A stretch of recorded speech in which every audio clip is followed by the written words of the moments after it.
करू यावेळेसली मोक्कार गर्दी तर जय शिवराय मित्रांनो. आज होती जाईच्या देवाची यात्रा म्हणजे चक्रधर स्वामीची यात्रा होती आज म्हणजे ती जत्रा होती.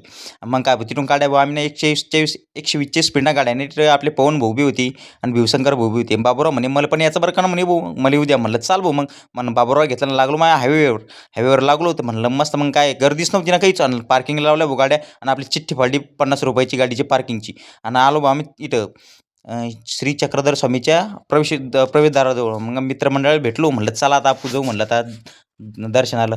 मग काय तिथून निघालो बा आम्ही मित्रमंडळ दर्शन. पण म्हणलं भूक लागली म्हणलं पहिले अर्जंट काहीतरी घ्या म्हणलं खायला. आणि ते म्हणे की तिथं फ्रीमध्ये भात भेटतो म्हणे खायला.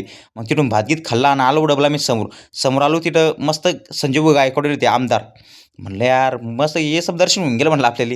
आणि तिच्याच पाठीमागं नीरज गुजर होते आपले धाडचे कार्यकर्ते. एक नंबर होते बरं का एकदम भारी. आणि पोर इथले मस्त मजा करे भारी. म्हणलं आपल्याला बी वळवळे बाबा नाचू रे म्हणल्यावर आम्ही का नाचणार नाही का. पण इथं पहिले म्हणलं फटाके फुटले म्हणलं आता रथ निघाला म्हणलं आता हां पटकन चला म्हणलं आपलं दर्शन करायचं. पोलीस चौकाची बी मस्त डायरेक्ट गर्दी होती. म्हणलं बस 2-3 दंडे खाऊन या. मग आम्ही ना भाऊ रथ जवळ दिला मस्त दर्शन घेतलं. एक नंबर दर्शन झालं आमचं काही विषय नाही. पण मोक्कार गर्दी होती डायरेक्ट ह्यावेळेस. मुंग्या म्हणजे कसं एकदम हद्दाबी आम्ही. म्हणलं एखादं लोक बारीक बारीक पोरं बी आणते मोक्कार विषय लोकायचं पण. आणि नुसतेच पळे पब्लिक रथा मागं. म्हणलं डेंजर काम आहे. गर्दी इथली होती मरणाची की डायरेक्ट लगे बेकार गर्दी होती लगे यावेळेस. लय मोक्कार गर्दी होती. आणि 2 बोट दाखवे म्हणलं बोट नको दाखवू डबल दपशिन गिपशिन. आम्ही समजेच नाही मला पब्लिक लोटवली की मग आपले पाय चालू राहिले. मग ते समजून इकडून तिकडून गर्दीतून निघलो बाहेर.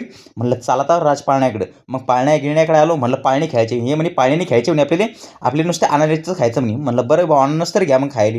आणि आपण फक्त फ्रीचं खातो भाऊ आपल्याला मालूम आहे फ्रीचं. म्हणलं मला पाळण्या खेळायचं म्हणलं येऊ. ते म्हणे पाळणे खेळायचं म्हणे आपल्याला लिहो आपल्याला अनानस घ्यायचं म्हणे. म्हणलं घ्या मग अनानस. बंद ना अनानसच्या पापड्या खाल्ल्या. म्हणलं चला आता मग तिकडे जाऊ म्हणलं फिरायला. आणि फिरायला आलो भाऊ. ते कोणाच्या पोराले गाड्या घे कोणाच्या बायकोले मंगळसूत्र घे. म्हणलं हे नको यार आपलं लग्न होईल कार्य होईल नाही अजून. लय डेंजर काम आहे. जे लग्न होईल ते सोबत तर कधीच हिंडायचं नाही सिंगल पोर आहे ना हा सांगू लो पहिली गोष्ट. आणि तिचं लग्न होईल ना त्याला कधी बी अलग फेकायचं ना आपण अलग चालायचं. तर भेटू आपण दुसऱ्या ब्लॉगमध्ये. धन्यवाद आणि लाईक शेअर करा बरं का. हा फॉलो पण करून घ्या आपल्याला 50